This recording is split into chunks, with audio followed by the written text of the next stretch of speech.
y'all doing, wonderful people? It is Wednesday, you guys. It is the middle of the week. We have made it to the middle of the week. Happy hump day to you guys. I hope that you guys are having a wonderful, wonderful week.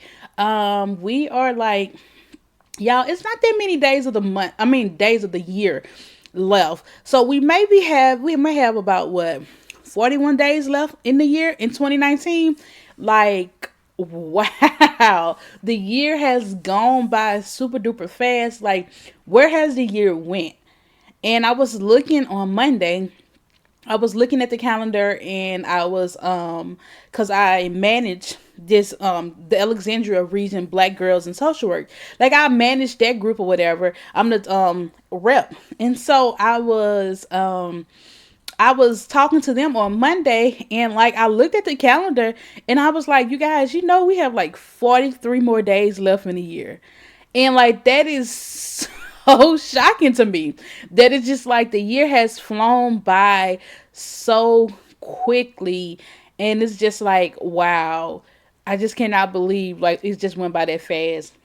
And as I look back over the year, of course, some of you guys may know that this is my first full-time year of being a full-time entrepreneur and working for myself. And it has been some ups and some downs. I'm not going to lie. Like, the year has really been going, and I can see where, because I also document my journey on YouTube too. If you want to check that out, it's Danielle Bailey LCSW, and I'm on YouTube.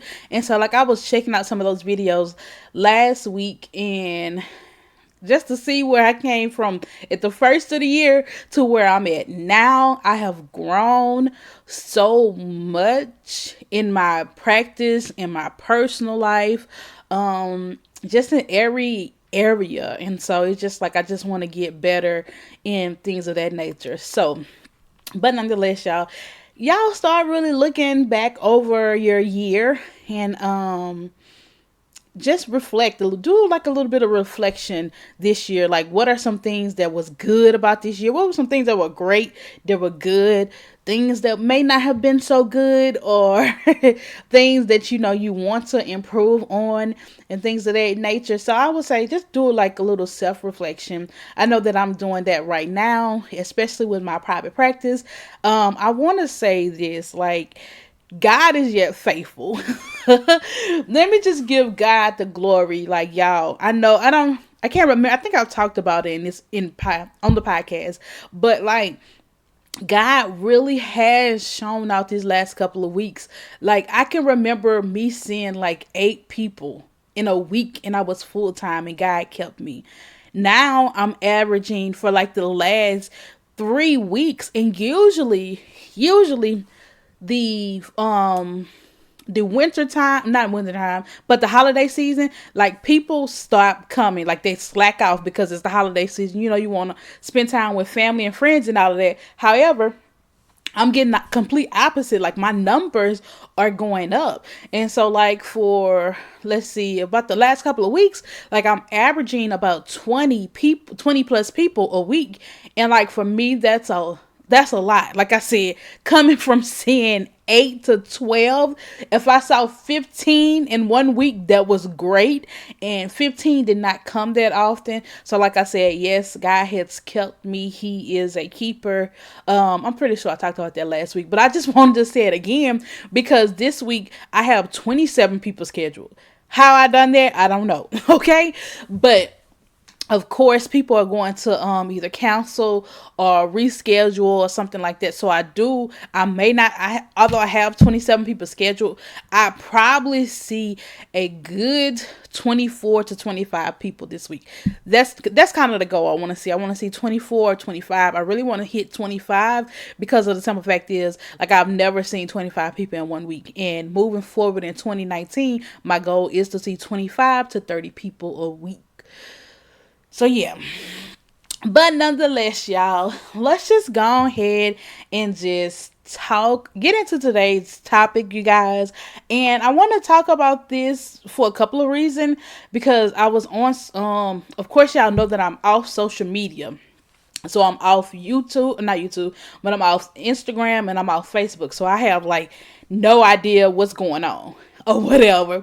So but oh, before I jump into this, I want to say a special shout out to the state of Louisiana. Like, y'all, we did it on Saturday. For those of you that do not know, that if you live outside of this state, like I said last week, it was the governor's race was last week for election, and y'all, that was one of the most important elections. Like, I feel like that was almost bigger than the presidential election because you are directly impacted. Like, yeah, Trump, because I don't call him President Trump because I'm still on Barack era. But Trump, yeah, but the governor, and it's still important because I still vote for the president as well. But the governor in Louisiana, it was going to be a direct impact if we would have gotten a different governor than who we have right now. John Bell Edwards, well, he did win another term, and what's so significant about him winning another term, for those of you who are outside of Louisiana, and then mind you, we are making national news too. Trump came down here twice within 1 week campaigning for responding, and it did not help. It did not win. Like, responding did not win. Like, you did all that for nothing. Even though it did help responding, but it did not help him succeed to win. Like, Governor Edwards, like, I mean, the African American people, the vote was so high this election. Like, people are getting out. And my thing is, with the reason why I was so harping on John Bell Edwards continuing is because of one simple fact. I know that people like to talk about do not vote for a party, vote for your own personal interest. My own personal interest, hands down, was the Medicaid expansion.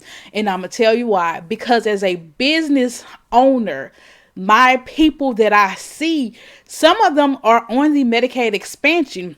Responding did not have a plan. What he was going to do was freeze it. So he did not have a plan to help people with health insurance. So my personal interest, although I do not personally benefit from Medicaid, was we need to keep the Medicaid expansion going. Like, so that's why I voted. John Bell said he's going to continue with the Medicaid expansion. Boom, you got my vote. Because it directly impacts me, my business, and how I see people, how I help people, and things of that nature. So, shout out to, and it was a close election too, y'all. I mean, it was close. So like, I think John Bell Edwards ended up getting like 51% of the votes, and I think he ended up getting like 1.5 million, and responding, his opponent, got like 778,000. Like, when I say the election, this was a close election. This was a very, very close election. And so we end up pulling it out. John Bell Edwards is going to continue. And then another reason why it's so significant is that Louisiana is a red state. And we have the president come down here to a red state. The majority of the people, like I said, 778,000 people voted Republican, and 1.5 million people voted for John Bell Edwards. And some of them people that voted for John Bell Edwards was also Republican Party, but they voted for John Bell Edwards just because of the simple fact is that dude had a plan. Like, he was the more qualified candidate. So he was able to win some of them votes as well. So, and then the African American people, they got out more this year. So it was such a hard earned victory. And it makes me feel as though my vote counted. To be so close, like our vote really did count or whatever. So, shout out to the Louisiana people. I know that this podcast really isn't about politics, but that one right there, it was just an election that really and truly impacted me directly. Like I said, it impacted my business. If it would have went the other way, I still believe that God would have made a way But at the end of the day, like the Medicaid expansion, like 450,000 Louisianians benefit from Medicaid expansion. I think, no, John Bell Edwards said it was a 460,000 people benefited from the Medicaid expansion program when he came in office. And responding, he's like Trump. He didn't even have a plan. That's all we knew, was that he was going to freeze it. But he did not have a plan for it. And so if you don't have a plan for it, like, how can we trust you to do what's right for the Louisiana people? But nonetheless, like I said, this is not about politics. This is just about a hard fought, earned victory. And like I was telling my friends, I was like, and I got like what I got from it. Like, I also got another awakening from the election. And it was more so like on a spiritual level. Like, it was just like, what God has for you, it is for you. Like, no matter, like with the responding, like dude donated $12 million of his own personal money to his campaign. John Bell Edwards, dude ain't got no $12 million. Like, he don't have $12 million to donate to his personal campaign. So like, I looked up his numbers to see, because I wanted to make sure that I was right. And I believe that since he's been in office, like, he continued to campaign. Like, he's been in office 4 years already. And I want to say, I think that the information that I found, and correct me if I'm wrong, but the life of his campaign, I think he might have spent like $15 million. The life. 4 years prior to where he's at today, $15 million. And you have Risponi coming in just for one election campaign, and he's donated $12 million of his own personal money. And not to mention all the other money that he that he raised and stuff like that. But that showed me no amount of money or no amount of influence. Like, dude had Trump come down here several times throughout this campaign. And even with a high influential person like Trump, he still wasn't able to get you across the line to win. So that made me realize, and like when I was thinking about it, and I had text my friends that I was just like, what God has for you, it doesn't matter who comes against you. Like, it doesn't matter the amount of money that they have, the amount of influence you think that they have. Like, no, it's for you. You're going to continue. All you have to do is work hard. But you have to do your part. And even John Bell Edwards talked about that. He talked about, we had faith, but we also had to walk to the polls. Like, he had faith in God, but we also had to do our part. Because a lot of times people like to say faith without works is dead. Yes, and it's true scripture. Like, people like to say, oh, I have faith, but they don't want to do the work. And that's what John Bell Edwards' campaign showed. I have faith that God is going to continue me for another successful 4 years. But I also know that I got to get out here and I got to do the work. I got to go see these people across the great state of Louisiana. And I have to put them on my back. That's how I feel. Like dude is straight up for Louisiana people. Of course, he has some things that I may not agree with, but I can see myself in him. I can see myself having faith in God, being a hard worker, not necessarily coming from money. I don't think he came from money. He may have, I don't know. But but really just being the middle class working person and working to get what you deserve and what you need in life. Like, yes, that's how I see him. And even though Risponi is like, dude he was a self-made millionaire. Like, dude, business started in his living room, my mom says. He talked about how his business started in a living room and now has expanded to some multi-million-dollar industry that he has. I don't know what he does, though. I can't remember. I think it's something in a medical, either construction field or whatever, where he's at. No, he's in a construction. It was another doctor that was running. I get the two mixed up. Child, they both were white men, child. All of them look like. But nonetheless, because that's what they say about us. But nonetheless, y'all, that's my whole spiel. I was not planning on talking about that for like 15 minutes, but I just wanted to it's what's impacting us today. So the second thing that I actually want to talk about is I want to talk about social media. Of course, you guys know that I am off of social media, but I was on YouTube and I was watching. I'm off Facebook and Instagram. I was watching. I was watching this guy channel. Who was it? His name is Q, but he was talking about how social. He was talking about how influencers suffers with depression. I think it was depression and being an influencer. That was the title. So of course, it had depression in it. So I wanted to see what he was talking about. But he was just talking about how people like suffer from depression, and how his friend had another big social media influencer, and I actually followed dude for a while, Ty Couture, how he had committed suicide a couple of weeks ago. I think it was October 31st. And so he was just saying how depression runs rapid within social media influencers, but because social media is the way that whatever they have they live in, like they have to seem like they're okay and all this other kind of stuff, or they just have to be on one instead of being human and looked up as human or whatever. And so, God rest Ty Couture. Like I said, I watched him, I want to say a heavy last year. Like he was super duper funny or whatever.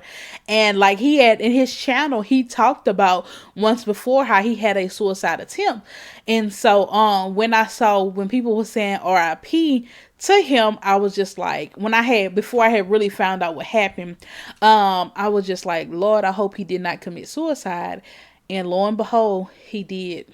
Like I said, in his videos, he was very open about how he had attempted suicide prior, and all I can think about when I saw the RIP signs was like, now he was successful. And I guess another reason why I really want to talk about this in depression in this time of the year, because we're going into the holiday seasons, and this is not a great season for a lot of people. It is when seasonal depression become a all-time high and stuff. And so I just wanted to really just touch on it. I want to touch on making sure you don't try to live up to the social media hype. Like whatever you put out there on social media, make sure it's something that you can control the narrative, and nobody else can control that narrative for you. So making sure that you don't put out there that you are this high, mighty, and if that's really you, yeah, true enough.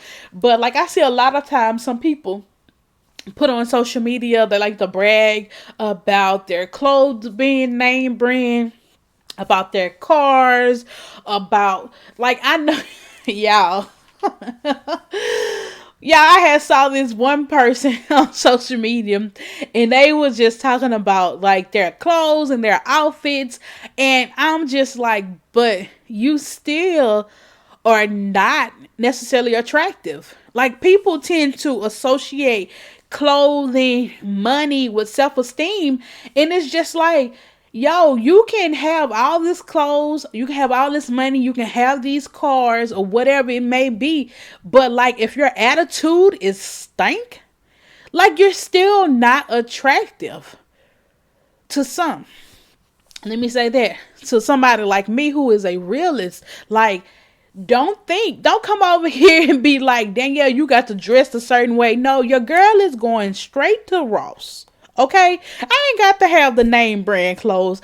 I'm comfortable with who I am and what I can do or whatever. I'd rather worry about my finances being straight, my credit score being excellent like it is now, versus me being on social media trying to impress the next person and knowing that I'm broke. No, ma'am. No, sirs. Take me over there to Ross and let me buy something that's cute, throw it together, and I don't care if you do know. And I'll tell people, when they be like, oh, where you get that from? Ross, girl, $9.99, $12.99. Don't pay nothing more than $24.99 from Ross, and this has to be a good dress. Okay, good quality. Everything else, child, you better get that $12.99, $9.99. Like, don't be paying, like, don't allow social media to make you be who you are not, you know, because you put that image out there, and you put the image out there that I have to have on these, the latest and greatest fashion. Like, I have to have Louis Vuitton shoes. Like, I have to have Chanel this. I got to have that. And then you start stealing, or you start scamming, or you start, like stealing, scamming to try to keep up with their lifestyle, or you working yourself to death to keep up with their lifestyle, or either you run your credit into the ground to keep up with their lifestyle. Like, no, don't do that. It's not even worth it. What's worth it is leaving a generational wealth for your people, for your grandchildren. The Bible speaks of leaving an inheritance for your children's children. And even Beyonce and them talked about that. Either, I don't know if it was in a B song or either a J song, where they talked about their great grandchildren are going to be set because of the decisions that they have made. Like, let's stop this whole generational curse of being broke amongst African American people. Like, we have to stop it. Somebody has to stop it. Now, I'm not telling you can't have the whole Chanel bags or the Louis Vuitton. Like, you can't. I'm not telling you can't have that, because the simple fact is, it's these pair of Louis Vuitton boots that your girl won't. And when I get there to afford them, I don't care when it is, I will probably get them, But it's like in moderation. You know what I'm saying? Like, saving up for it and all of this other kind of stuff. Like I said, like, I'll probably get like a little, I don't know if I will ever get a Chanel bag. I probably will, just because, but then I'm gonna have to really do some self-evaluation or whatever. And your girl is, no matter how much money I get, because of not more than likely, but because I will be the one breaking the generational curse of, poverty being amongst my family. Like, I know I will be able to afford Chanel bags, Louis Vuitton purses, and Chanel shoes, and all this other kind of stuff one day soon. I know that I'll be able to afford that, but I'm still going to shop at Ross, girl. I'm still going to be over there at TJ Maxx. I'm still going to be over there at Marshall's. Okay. At Lane Bryant. Girl, and y'all know Lane Bryant is high. I was telling somebody the other day or whatever, and I was like, for me, it's like Ross is like the lower, then Target is like a medium, and then you have your Lane Bryant's where you got the $59.99 for a pair of jeans and all this other kind of stuff. I say that's the top high price for me, and I say right now I'm just, I'm trying to move my way into the whole Target atmosphere, because that's kind of like the finer things for me right now. Oh, whatever. And so, like, they died laughing, and they were just like, Danielle, come on, like, we know you got coins. And I was like, yeah, I do, but those coins are allocated for other stuff that I have to pay off, like paying off my student loans, like paying my mortgage, like all that kind of stuff. So yeah, so that's my whole tangent. Do not allow social media to dictate who you should be. Like, don't get so caught up in the whole social media trap to where, you are doing things that's like illegal to keep up with this whole image that you have on social media. Like, my image is that I'm just a hometown girl. I'm just a hometown girl. And what I put out there is what I put out there. So, but that's just me really just telling y'all, like, don't allow social media to dictate how you should live and how you should move. If anything, you move the way that you want to move. And I saw one of my social media friends. I saw that she went on vacation. Like, that's my goal for 2020. Like, sis, they in Bora Bora right now. And I'm just like, wow. I'm going to Bora in 2020. Like, but just looking at stuff like that, like that's where I want my money to go. I want my money to go to travel versus just having the latest and greatest shoes and bags and stuff like that. Let me go to Bora. Let me go stay out there on the ocean in the bungalows, having the floors where you got where you can see straight down to the ocean. I need that in my life. Okay? Versus a Chanel bag right now. I need that kind of travel in my life or whatever. So, yeah, y'all don't allow social media to dictate to who you should be. All right? So, last but not least, I want to talk about the holiday blues is what I like to call them. We're going into the holiday season, like I said earlier. For some people, it's not a good time. I will say, for me personally, like the holidays just have not been the same in a long time. I want to say probably about 2 to 3 years. Like the holidays have just not being like the same. Like I don't know if I have like a little funk about it. I don't know. Like the holidays are just not the same for me. And I know that y'all are like, well, Danielle, how or whatever. Like even when I became an adult, like the holidays were still good in some certain aspects. Like instead of I've always been a giver sometimes.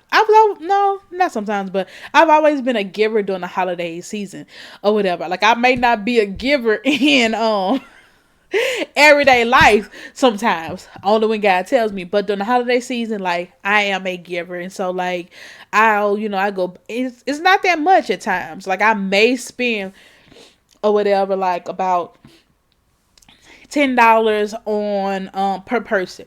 But when you start adding up all these people, like that $10 goes along. It's a lot of money. So I want to say one year I did the whole what did I do? I did the I think the Ozarka Trail, the stainless steel cups. I did that one year. However, they were like the colorful ones. Like Walmart had them on sale for like $5, and so like they had them on sale in the summer for like $5. So like everybody in my family, kids included, got one of those that year for Christmas with their name on it. So I want to say I spent like about $200 to $300 that year. It probably was like $200. Maybe it was almost. I think it was like $250. But like everybody got a cup, and then I had so many cups I started selling them towards the end. Like I was selling them to my uncle or whatever, and I think by him because he used to buy them for some of his co-workers, and so I was selling to him for like $20. And then I had by me giving out those cups for Christmas, we had went to my uncle's house in Natchitoches, and they was like, oh, can I buy one? So I end up selling enough to cover the cost of the cups. So like I sold the cups for like $20, and I bought them for $5, but I put people names on them. And but it was a great gift. Like I would buy stuff like that to where like I can just do a whole uniform thing or whatever. But back to what I'm saying. Christmas is just not the same. I can remember getting ready and, putting people names on the cups, like being up late. The holidays are just not the same. And I'm not sure why, but it's almost like, and then with me being single too, like I would say that I want to create like my own traditions and stuff like that. But it's like, who you gonna create traditions with? Danielle. So yes, I'm waiting for my own little family, for me to get my own little family so that I can start like creating new traditions and stuff like that. So stuff that I can like look forward to. So like my friends who have kids, like they're starting to create their own traditions and stuff like that. Like I want to do the whole, pajamas and movie type thing and stuff like that. And it's just like, who you gonna do that with, sis, besides yourself? And maybe my mama or whatever. But so the whole holiday season, the whole holiday blues is it's really coming up, and I want you guys to be aware, you know, be careful with that.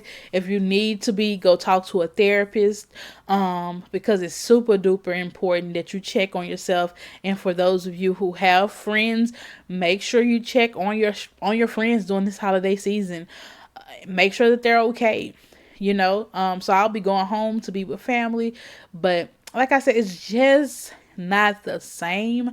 And like, I have not gotten into the whole Christmas spirit, Thanksgiving or whatever. I used to go, like, me and my aunt in Virginia, like, we would go to her house sometimes, and like, me and her, our thing was Black Friday. Like, Black Friday was my thing, okay, y'all?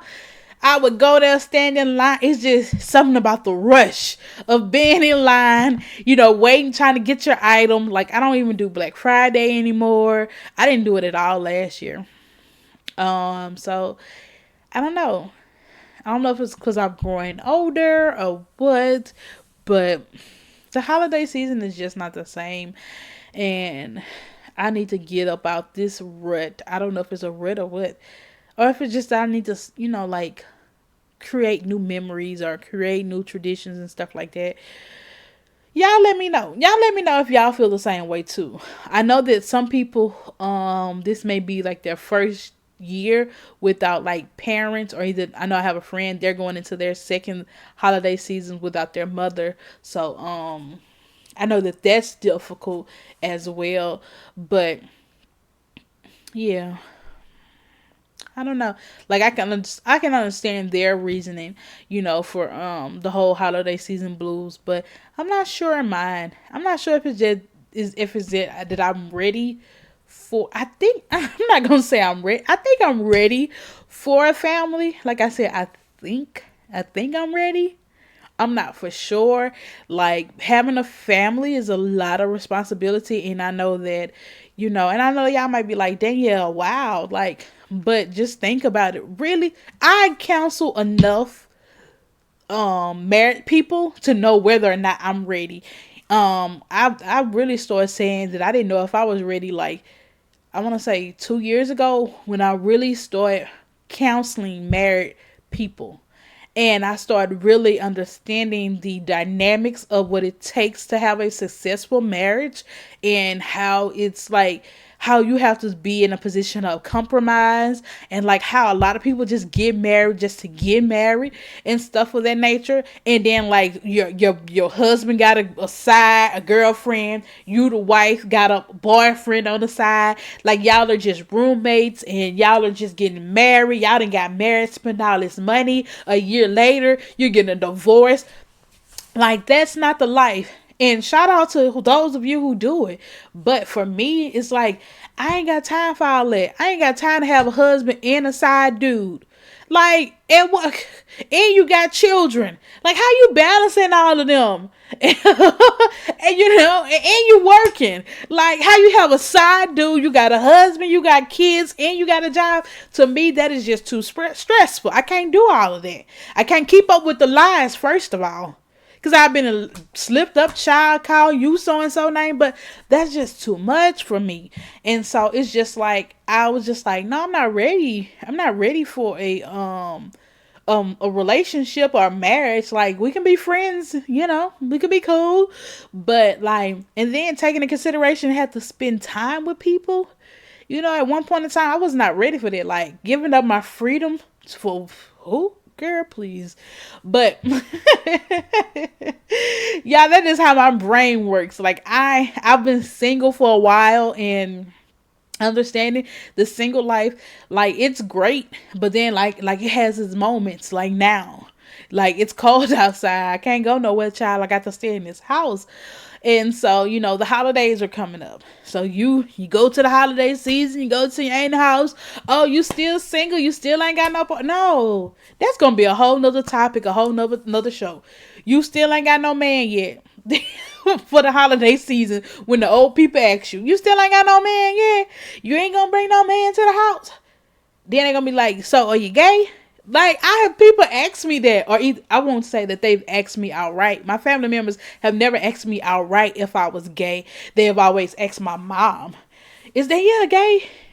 No, I'm not gay. I just don't believe in bringing anybody home to meet my family. Like, if you meet my family and you are a guy, like, I've never brought a guy home to meet my family just because I didn't think that they were worthy enough to actually meet my family. Like, when you meet my family, that is something that's because, first of all, you're gonna have to come with the come on. You're gonna have to be able to handle these people mouths. These people are protective, especially my mom. She's protective of me. You got my brother, you got my cousin, you got a whole bunch of people that you got to go through, and it's just like I ain't got time. I ain't got time to bring somebody home that ain't right. Or either they gonna run you off, or either I'm gonna have to be taken up for you. No, so I don't bring anybody home. But then you got people. Are you still single? Yes, I'm still single. You know. And then, I got a lot of people in my family that be out there thotting and bopping. And ain't nothing wrong with thotting and bopping. Ain't nothing wrong with it. That's just not my ministry right there. Not my ministry. But like I said, ain't nothing wrong with it because, hey, every now and then we all got caught up with the whole thotting and bopping. But that's just not where I'm at. And so, or just being, not necessarily thotting and bopping, but just being free. I do believe that women, we should have the right to be with whomever we want to be with, and however many people we want to be with, and not be called a hoe. Men do it and it's celebrated. So why can't women do it? But I do say this, that women, we run the risk of catching feelings more. And I tend to tell my clients all the time, like, a man enter you. So whatever he has, whatever he's going through attaches to you. Like, I do really and truly believe in soul ties, and understanding that when a man enters a woman, the reason why men sometimes are not to be like categorized as just getting caught up in their feelings or being crazy is because of the simple fact is they enter a woman, and whatever they have going on, you have going, and it mixes up with your craziness. So now you got a whole ball of craziness, and you got a whole ball of things, demons, if you want to say, if you want to go that route with being religion. Like, you got his demons and your demons, and they done just married together, and so now it's stronger for you. And so now you just out here, they calling you crazy. Now you done cut up dude ties because he didn't, you done bust the windows in the car. You done went up there. You did all of this. So I know y'all are like, what, Danielle?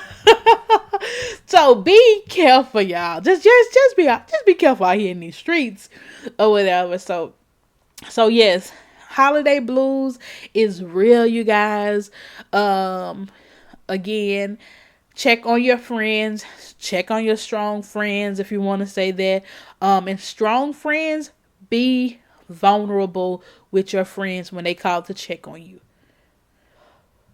I cannot express that enough because I am sometimes considered to be the strong friend, and I know that it is hard for me to be vulnerable with my friends. Or hard for me to be vulnerable with anybody, period, point blank. It is hard for me to let down my guard and to be just vulnerable, because in order for me to be vulnerable with you, like, you have to create a space, as in to let me know personally. And like, when you're calling to check up on that strong friend, I'm gonna give you this advice. When you call to check up on them, make sure you create a space to where it's welcoming them to be vulnerable. And what I mean, give them your undivided attention. Don't be listening to such and such in the background. Wait till your kids go to sleep, and then call. Wait till your kids go to sleep. Your husband, he doing whatever he need to do, if you're married, or your spouse, and then call that friend so they can feel like they have your undivided attention. I know for me, sometimes when people will call and check up on me, if they don't create that space to where I feel like I have their undivided attention, I won't open up, because I can hear you talking to your kids in the back. Or I can hear you, or either you're rushing to go pick up your kids and all this other kind of stuff. And I get it. Like, your family is number one. But create that space for that strong friend if you really want to call and talk to them, so that they can be vulnerable with you. Like, you ain't yelling at the kids in the background, but you're giving them your undivided attention, and you're really, really checking on them. And do not start talking about your problems neither, because as a strong friend, they're going to go into problem solving mode because it's easy for them to go into problem solving mode and take the distraction away from them to help you figure out your problem. So, if you want your strong friend to be vulnerable with you, like I said, create that space to where they feel like that they have your undivided attention, and don't talk about your problems. Even though you may have some, talk about them another day. Call them in 2-3 days after you to talk to them about their problem, and then call them back and be like, girl, let me talk to you about such and such. Okay? Or boy, let me talk to you about such and such. So, nonetheless, y'all, that's all I got, because I done just rambled on. We have a whole 42 minutes. I'm at 41 minutes and something. But nonetheless, y'all make sure y'all like and subscribe to this. Make sure y'all are downloading this. And make sure y'all share this with a friend or two. I hope that y'all enjoyed today's podcast. I know that I did, and I want to say, hopefully next week I will just talk about, the podcast will be, talking about you ain't got no man yet for the holiday season. Where your man at? What, girl? Yes, that's going to be next week episode topic. Nonetheless, yep, it's going to be next week episode topic, because next week is Thanksgiving. So, but nonetheless, is next week Thanksgiving, y'all? I think so. Nonetheless, y'all, make sure y'all like, share, subscribe to this podcast, and download the episodes too as well. Nonetheless, you guys, I'll see y'all on next week. Love y'all. Have a wonderful week. Talk to y'all later.